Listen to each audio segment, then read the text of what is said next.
एक व्यक्ति ने महात्मा बुद्ध से पूछा, मेरी जिंदगी में इतने दुख क्यों हैं? इतनी तकलीफें क्यों हैं? इतनी परेशानियां क्यों हैं? तो महात्मा बुद्ध ने उससे कहा, बताओ तुम्हें कौन सा दुख है? उसने कहा, मैं अपने कितने दुख आपको बताऊं? मेरी पूरी जिंदगी ही दुखों से भरी हुई है। जो मेरे रिश्ते हैं उन रिश्तों से भी मैं दुखी हूँ और मेरे शरीर में भी बीमारियां होती रहती है।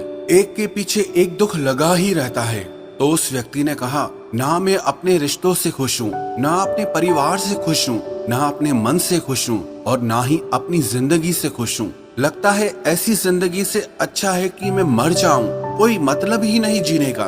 तो महात्मा बुद्ध ने उस व्यक्ति से पूछा कि बताओ कि तुम्हारे इन सारे दुखों का क्या कारण है? तो वो व्यक्ति महात्मा बुद्ध से कहने लगा कि मैं आपके पास इसीलिए तो आया हूँ कि आप बताओ मेरी जिंदगी में इतने दुख क्यों हैं? इन सब का क्या कारण है? महात्मा बुद्ध ने उस व्यक्ति से कहा, जरा गहराई से सोचो, विचार करो, देखो कहाँ है तुम्हारा दुख? क्या कारण हो सकता है तुम्हारे दुख का? उस व्यक्ति ने बहुत सोचा, पर जब उसे कुछ समझ नहीं आया तो बुद्ध ने उसे उत्तर दिया कि तेरे सारे दुखों का कारण तू ही है। तेरे मन की आसक्ति है, तेरे मन का मोह है। बुद्धा का एक प्रसिद्ध कोट है जो आपने भी सुना होगा, the root of suffering is attachment.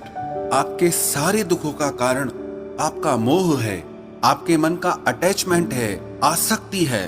तो उस व्यक्ति ने बुद्ध से कहा कि मैं समझा नहीं कि मेरे मन का मोह हर दुख का कारण कैसे हो सकता है।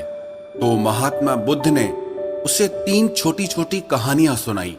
पहली कहानी, एक व्यक्ति पेड़ से चिपक कर चिल्ला रहा था कि कोई मुझे बचाओ, कोई मुझे इस पेड़ से छुड़ाओ, इस पेड़ ने मुझे पकड़ लिया है। तो वहां से एक गुरु और शिष्य गुजरे। उस शिष्य ने अपने गुरु से कहा कि गुरुदेव, इस आदमी की मदद करनी चाहिए, ये इस पेड़ से चिपक गया है, इसे छुड़ाना चाहिए। तो उसके गुरु ने अपने शिष्य से कहा कि इसकी मदद कोई नहीं कर सकता। तो वो शिष्य हैरान होकर पूछने लगा कि ऐसा क्या है कि इसकी कोई मदद नहीं कर सकता? तो गुरु ने कहा कि इस व्यक्ति ने खुद ही पेड़ को पकड़ लिया है, और जिस इंसान ने खुद किसी चीज को पकड़ा हुआ है उसे कौन छुड़ा सकता है, उसे कौन बचा सकता है?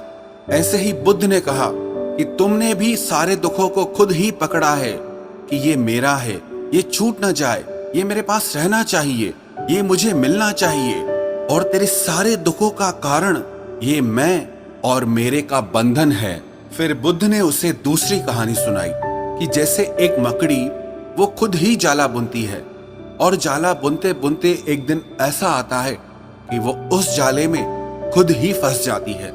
वो चाह कर भी उस जाले से बाहर नहीं निकल पाती है। ऐसे ही तूने भी अपनी जिंदगी में कितने ही रिश्ते बनाए हैं, कितनों से मोह लगाया है, कितनों को अपना माना है, और उनमें मोह रखने के कारण आज वो तुझे दुख दे रहे हैं। सारी दुनिया में कुछ भी होता रहे, हमें दुख सुख नहीं होता है। हमें दुख सुख कब होता है? जब हमारे अपने के साथ कुछ होता है, या हमारा अपना हमारे साथ कुछ करता है। फिर महात्मा बुद्ध ने उसे तीसरी कहानी सुनाई कि शहद से भरे एक पात्र में एक उड़ती हुई मक्खी घुस जाती है। उस शहद के मीठे रस में उसे बहुत आनंद आता है, वो बहुत प्रसन्न होती रहती है, और अगर वो चाहे तो थोड़ा सा शहद का रस लेकर के वहां से उड़ सकती है। लेकिन वो उस रस में इतना डूब जाती है, इतना खो जाती है कि वो वहां से उड़ना ही नहीं चाहती, और उस रस को लेते लेते उसके पंख उसी शहद में फंस जाते हैं। फिर जब तक उसका पेट भरता है वो बुरी तरह से उस शहद में फंस जाती है।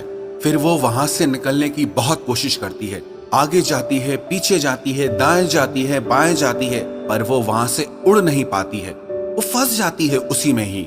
ऐसे ही तूने भी अपनी जिंदगी में जिन रिश्तों में आनंद लिया, सुख लिया, शुरू शुरू में तो तुझे बहुत सुख आया, और आज वही रिश्ते तुझे दुख दे रहे हैं।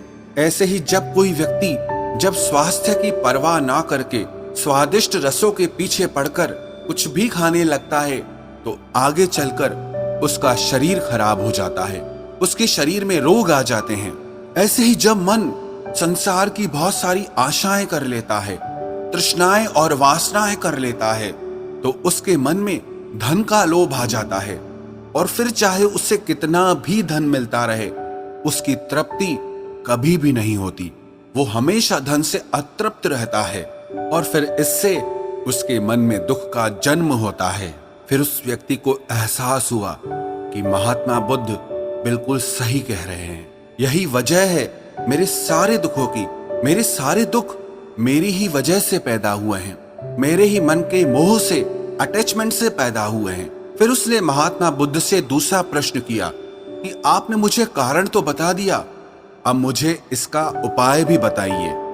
महात्मा बुद्ध ने कहा, अगर तुम सारे दुखों से पार होना चाहते हो तो अपने मन को मोह और वासनाओं से ऊपर उठाकर प्रेम और संतोष से भर दो, क्योंकि जिसके हृदय में प्रेम और संतोष का दिया जल गया, उसके मन से मोह और वासनाओं से जन्मे हुए दुख का सारा अंधकार ही दूर हो जाता है। हालांकि ये बात कहने में बहुत आसान है, लेकिन करना बहुत मुश्किल है। लेकिन जो भी व्यक्ति महात्मा बुद्ध के इस उपदेश को समझ गया ना, वो सारे दुखों से पार हो जाएगा। यही कहानी हमारे भी जीवन की है। हम खुद ही रिश्ते जोड़ते हैं और बाद में खुद ही रोते रहते हैं। हम खुद ही प्रेम बढ़ाते हैं और बाद में खुद ही दुख पाते हैं। हम जिनके पीछे मेरा मेरा करके मरते रहते हैं, आखिर में वही लोग हमें सबसे ज्यादा दुख पहुंचाते हैं, हमारा दिल दुखाते हैं। जिनकी खुशी के लिए हम कुछ भी करने को तैयार हो जाते हैं, जिनकी खुशी के लिए हम अपनी सारी जिंदगी कुर्बान कर देते हैं, आखिर में वही हमारे जीवन में दुखों का अंधकार भर देते हैं। चाहे वो हमारा परिवार हो, हमारे मित्र हो, हमारी संतान हो या कोई भी रिश्ता हो, जहां पे भी हमने मन के मोह के, आसक्ति के, अटैचमेंट के धागे बांध रखे हैं, आप गौर करना, आपके जीवन में सारा दुख वहीं से आ रहा है।